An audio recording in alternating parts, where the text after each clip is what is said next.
Hello guys, magtuturo po ako kung paano ang manahi. Ayan, yung dalawang paa, ipapatong mo dyan, tapos itipa mo ng itipa hanggang sa matuto ka. Dito naman, habang tinitipa mo doon, iikot naman yan. Kinakailangan ang ikot niyan ay paharap sa'yo. Yan, paharap sa'yo. Dahil kung hindi paharap sa'yo, magpuputol ang karayom. Lalo na kung may sinulid. Ayan, pag marunong na kayo, ang pag-aralan nyo naman ay kung paano maglagay ng sinulid. Ayan, ilalagay ang sinulid doon sa tornilyo na yon. Pagkatapos, isasabit mo rin dito sa may spring. Pagkatapos, isusulot mo doon sa may butas. Ayan. Pagkatapos, isasabit mo pa doon. May sabitan kayong makikita sa makina. Yan. Pagkatapos, isusulutan mo na ng sinulid yung karayom.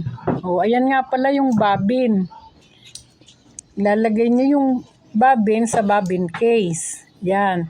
At tuturuan ko rin kayo kung paano maglagay ng bobbin sa ilalim ng makina. Yan, lalagyan muna ng sinulid yung karayom. At ayan, kung paano ilagay ang bobbin case. Ayan, sa ilalim mo ilulusot, yan. Yan, ilalagay dyan. Tapos, yung mahabang yun, kinakailangan mag-click. Pag narinig nyo na yung click, ibig sabihin nun, maayos na yon. Ibababa yan.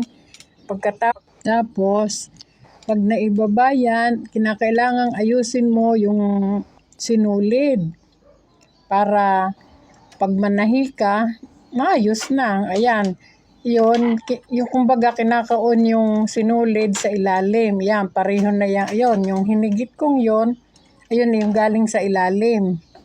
Ayan, o ayan, mananahi na. At ito nga po lang pinapakita ko po sa likod.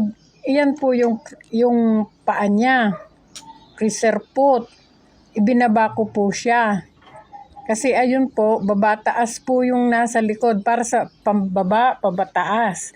Ayan, mananahi na po tayo para yung gulong po niya talaga dapat paharap para maganda yung pagtahi. Hindi mapuputol ang karayom. Yan. Tahi pa ng tahi. Para makita nyo, try nyo din sa mga hindi pa marunong.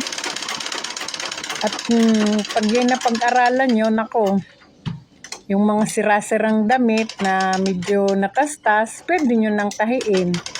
Baka may makina, mga nanay nyo or lola nyo. Ayun nga pala, ang pangsarado po niya. Ibaba, itaas, at ayun ang pangsarado.